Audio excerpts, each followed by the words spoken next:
एक गांव में देवदत्त नाम का एक व्यक्ति रहता था। वो बहुत ही स्वार्थी था।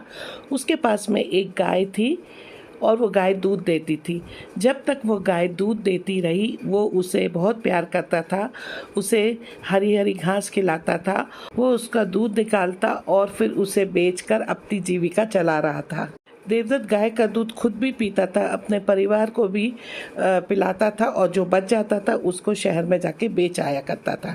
गाय के दूध की वजह से ही देवदत्त अपने परिवार का खर्चा चला रहा था। देवदत्त का समय इस तरह से ही व्यतीत हो रहा था। दोस्तों, कुछ समय बाद देवदत्त का ऐसा समय आया कि गाय ने दूध देना बंद कर दिया। जैसे ही गाय ने दूध देना बंद कर दिया तो देवदत्त ने उसे चारा डालना भी बंद कर दिया और वो उसे खूब पिटाई लगाता था और उसने उस गाय को ले जाकर जंगल में छोड़ दिया। अब वो गाय बेचारी अकेली पड़ गई। गाय जंगल में इधर उधर घूमती और जो कुछ भी हरा चारा उसे मिलता उसी पे वो रहकर अपनी जीविका चलाने लगी। उसी जंगल में एक प्राचीन विष्णु जी का मंदिर था। एक बार गाय उस मंदिर में पहुंच गई और जाकर उसने विष्णु जी से प्रार्थना करी कि हे प्रभु, आपने हमें गाय की योनि में डालकर हमारे साथ बिल्कुल भी अच्छा नहीं किया। दूध देती थी तब तक तो मेरे मालिक ने मुझे अपने पास रखा और जब मेरा दूध बंद हो गया, मैं कमजोर हो गई, तो उसने मुझे मार के जंगल में भेज दिया। गाय आगे कहती है प्रभु से कि आपके द्वारा बनाई गई 84 लाख योनि में मनुष्य की योनि सबसे अच्छी योनि है। मनुष्य कितना स्वार्थी हो गया है और वो कितना दुष्कर्म करता है। आगे वो गाय कहती है, हे प्रभु, आपने जो सर्वश्रेष्ठ योनि मनुष्य की बनाई वो तो बहुत ही स्वार्थी और लालची निकली। इस तरह से गाय बेचारी उस जंगल में इधर उधर भटकती रही। फिर एक दिन वो गाय देवदत्त के द्वार पर चली गई। जब देवदत्त ने उस गाय को अपने द्वार पर देखा तो देवदत्त भागते हुए अपनी लाठी लेकर आया और उस गाय को मारता हुआ जंगल की तरफ छोड़ आया। फिर धीरे धीरे जब वो गाय एक दिन गर्भवती हो गई तो जैसे ही 4-5 महीने का गर्भ हुआ तो उसी जंगल में एक स्त्री गुजर रही थी। वो बहुत ही स्वार्थी। उस स्त्री ने मन में सोचा कि ये गाय तो गर्भवती है, मैं इस गाय को अपने घर पे ले जाती हूँ। जब इसका बच्चा हो जाएगा तो ये गाय फिर से दूध देने लगेगी, तब मैं इसका दूध खुद भी पीऊंगी और साथ ही अपने परिवार वालों को भी पिलाऊंगी, इसका दूध को बेचूंगी भी। पर जैसे ही वो स्त्री उस गाय को पकड़ने के लिए अपने पति को बुलाने के लिए गई तो वो गाय वहां से चली जाती है। धीरे धीरे और समय बीतता गया। उस गाय का प्रसव समय नजदीक आया तो उस गाय ने एकांत में उस जंगल में एक बछिए को जन्म दिया। उस गाय के कुछ समय प्रसव के बाद वो स्त्री फिर से जंगल में लकड़ियां बीनने आती है और जैसे ही उसने दूर से देखा कि एक गाय ने अपने बच्चे को जन्म दिया हुआ है, तब वह स्त्री उसके पास गई और उस गाय को उसने ध्यान से देखा। वो बोली कि अरे ये तो वही गाय है, इस गाय ने तो बछड़े को जन्म भी दे दिया, चलो अच्छा ही हुआ। वो स्त्री सोचती है कि अब मैं इस गाय को पकड़कर घर ले जाऊंगी।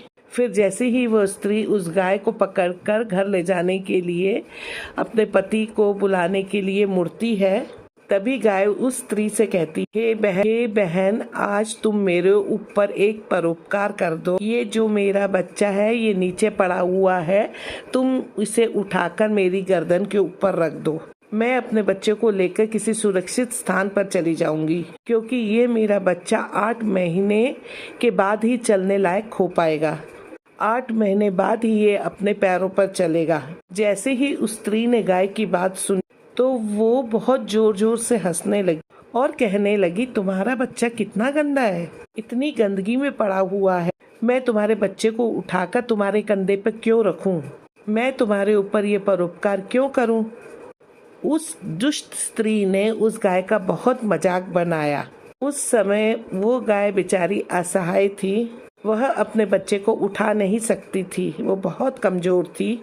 उस समय दुखी होकर उस गाय ने उस स्त्री को श्राप दे दिया। उसने कहा कि जो आज तुम्हारा बच्चा जन्म लेने के बाद तुरंत चलने लगता है, लेकिन आज मैं श्राप देती हूँ, तुम्हारा बच्चा जन्म लेने के 10 महीने बाद ही अपने पैरों पर चलने लायक होगा। जो ये मेरा बच्चा आज चल नहीं पा रहा है, आज के बाद पैदा होते ही कुछ देर बाद अपने पैरों पर चलने लगेगा। इसी श्राप के कारण स्त्री का बच्चा जन्म लेते ही अपने पैरों पर चल नहीं पाता है। सतयुग में सुखदेव जन्म लेने के कुछ देर बाद ही अपने पैरों पर चलने लगे थे और वेद व्यास जी भी जन्म लेने के तुरंत बाद अपने पैरों पर चलने लगे थे। दोस्तों, ये बात तो सतयुग की थी, लेकिन कलयुग में तो ऐसा नहीं है।